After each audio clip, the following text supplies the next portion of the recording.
Jesus put things in words that people of the time could understand. And like Pastor said a few weeks ago about going down to get up, and there's a chart on the life cycle of wheat. And it starts as a lonely seed, and in that seed, that's where the life is contained. And that is the germ. So, after that process happens, the seed starts to root, and you have a tillering. And the shoot begins to grow and get bigger and bigger. Leaves start to grow, and it reaches higher toward the heavens. Now the stem is extended, and the stem is extending, and you have the first parts of it, and that stem continually grows to the heading. And the heading is whenever the seeds are being produced on this plant. This started off as a lonely seed, and now there are many. And then when the ripening happens is when they come and harvest, and that one seed has produced what? Many. There we go. Just making sure we were all still on the same page here.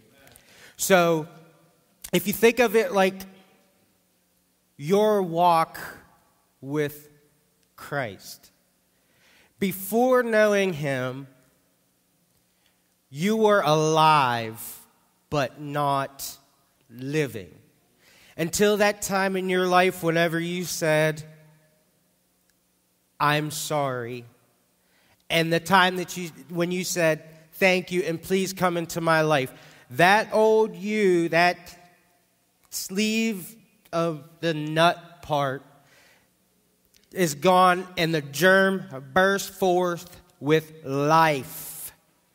And then the tillering stage of it is when you have that fire, that desire, and you are in the Word and wanting to gain the wisdom that has been given to us in the living Word. Then you get to the point where now what God has called you to do, He is starting to put you in the positions that needed, where the soil is ready for you to start sowing into individuals. And then that comes into a heading, ripens, and it produced many. And it goes on and on and on and on. And there was one woman in particular that helped me understand this greatly. And as a matter of fact, on February 18th, 1933, she was born. And she was born really at the height of the Depression. 8 siblings, 2 of which did not survive. And at the age of 3, she started working in the fields.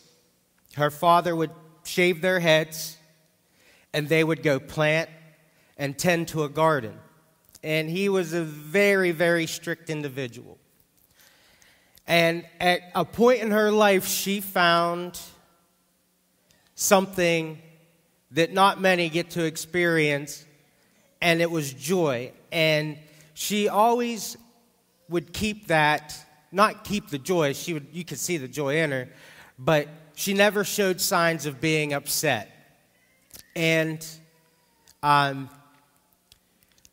she later on ended up marrying a man that had 2 children prior to meeting her. His first wife had passed, and she loved those children as her own, and then they had 6 children of their own. And she always showed this kindness to him, and always pointed them in the right direction, tried to keep their moral compass pointing north. And her children had children. And the woman that I'm talking about right now is my grandmother. And she always had a way, there she is. She always had a way of connecting with people on a personal level, as if she could see deep into their souls and see their deepest of hurts. And she had grandchildren. Now we're getting into, this is a third generation after her, and there are many more than that now. And she got to experience her great-grandchildren as well. Now, I've never heard her curse before, ever, really. And at one point, she told me she wanted to knock me in the head a few times. That was the extent of it. Or whenever I was feeling bad for myself, she'd call me a stubborn donkey. But that would be the extent of her being upset. And for a time, I thought that she really didn't care for me too much. And because her attentions were always elsewhere, and that was just my own selfishness. And we had a family member who was, I'm going to speak on her character a little bit as well, where we had a family member who was incarcerated, and faithfully, she would go and visit every week. Every day, she would write a letter. Well, one day, upon visiting this family member, how the visits were set up, it was just in a common room. And she noticed another gentleman that was incarcerated sitting over in the corner. And she told the family member, she said, invite him over.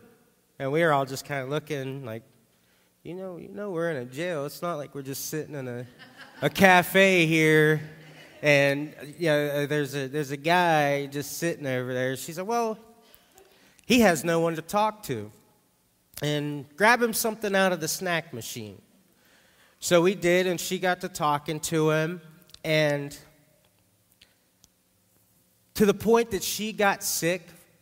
For many years, she still wrote to this guy who was incarcerated, because she knew that he didn't have anybody to pour into him, that he didn't have a family. For whatever reason, his family did not see him, did not contact him, anything.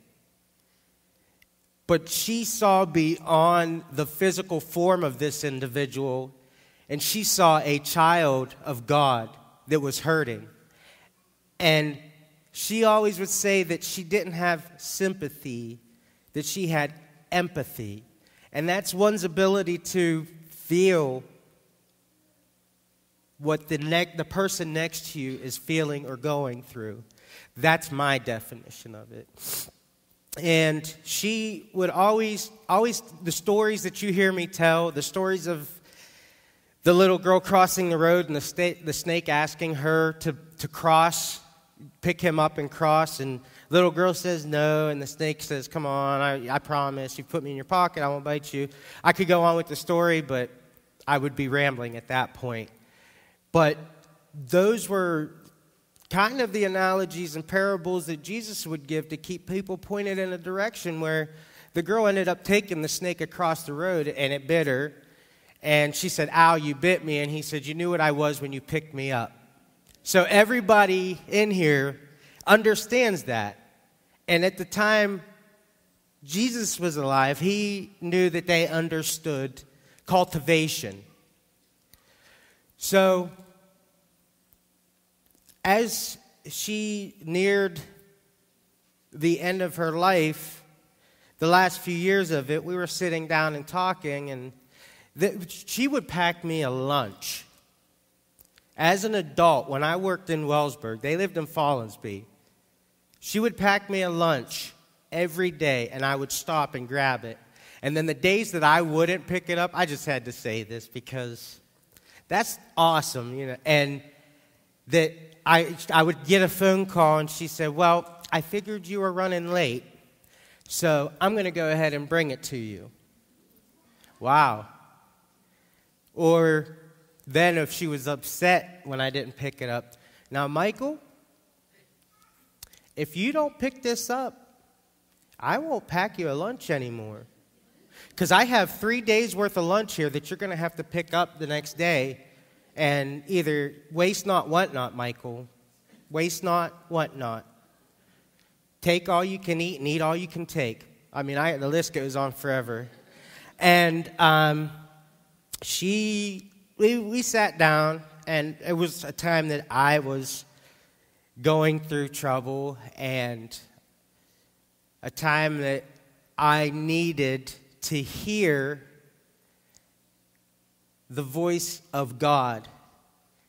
And sitting next to my grandmother, we were talking, and she said, I want you to know that I don't like you. I said, wow. The only person I told that I didn't think my grandmother liked me was my mom. And I'm like, ooh, she betrayed my trust, and she told her what I told her not to. And she said, I don't like you. I love you. And there's nothing I wouldn't do in this life for you. There's nothing that I wouldn't do for any of my family. Because family is important, and it's an important part of life. If you don't have them, who do you have?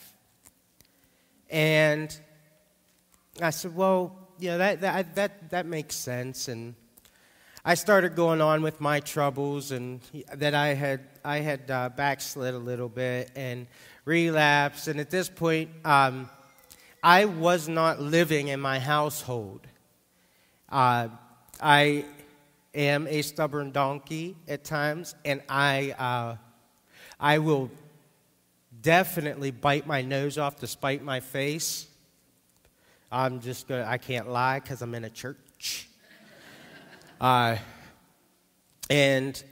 I'm sitting there complaining why I'm not there and how I felt I was done wrong, and then I start crying because now I'm upset and I don't know how to fix the mistake that I made. And she looks at me. Well, Michael, the pain you're feeling is self-inflicted.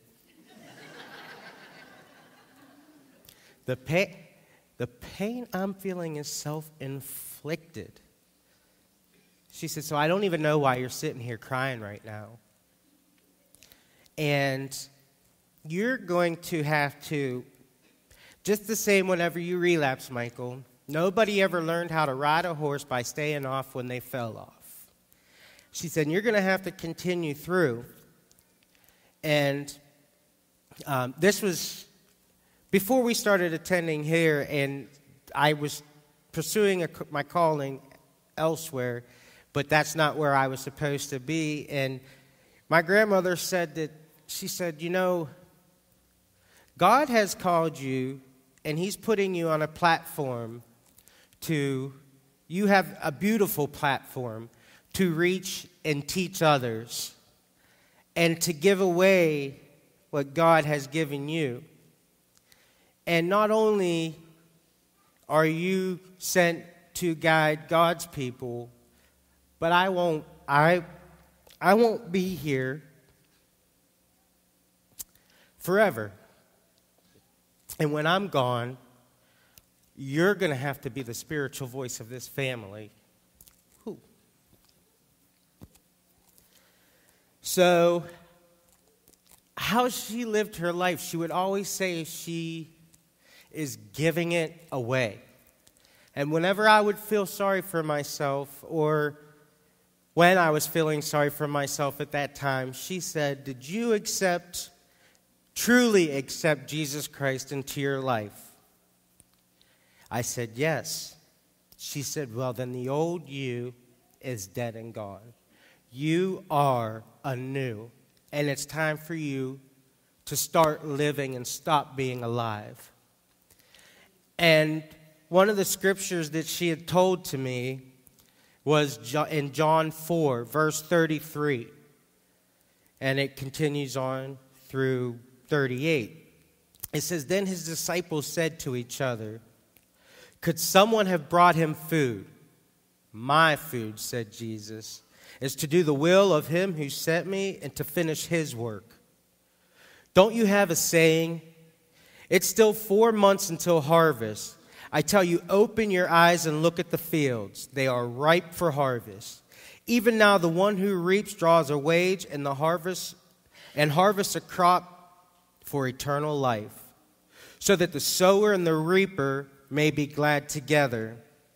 Thus the saying, one sows and another reaps, is true. I sent you to reap what you have not worked for. Others have done the hard work, and you have reaped the benefits of their labor.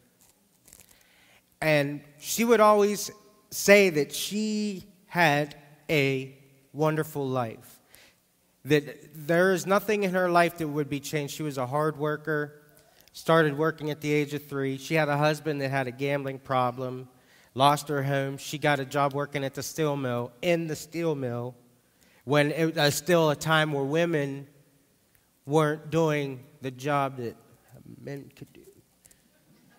But she did it. You know, women were secretaries and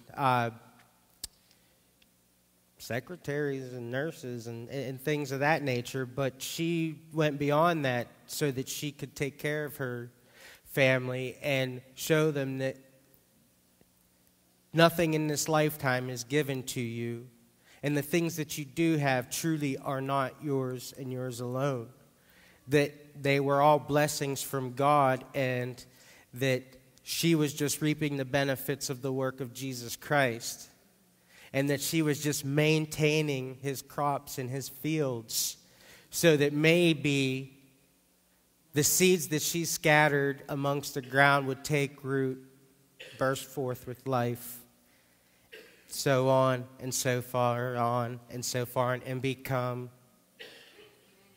Thank you. So, getting into the meat and potatoes. Watch, we're not going to be here too long. I just wanted to keep this simple, short, and sweet. But did you notice every time Jesus wanted somebody to listen, and in different translations, my translation, I'm going to go ahead and read my translation of it, that it says, very truly, I tell you, unless a kernel of wheat falls to the ground and dies, it remains only a single seed. At the beginning of that, it says, very truly, I tell you. Now, when Jesus says this means you better listen to what I'm telling you, because there is a deeper meaning which underlies my words. And he calls attention to what he is about to say by saying the solemn, very truly. And then he goes on, unless a kernel of wheat falls to the ground and dies. The truth is one of the spiritual world, lying beyond the ordinary language of man. And with him doing it that way, they are able to understand what Jesus is meaning about the greater works of his Father. And he prepares them with an analogy. And it's an analogy of a physical law, but what it really is an instance of the true working, of the great law of life, which God has given to the moral and the physical world alike. And he knew that like a grain of wheat, I don't have a grain of wheat, so you're looking at my grain of wheat right here.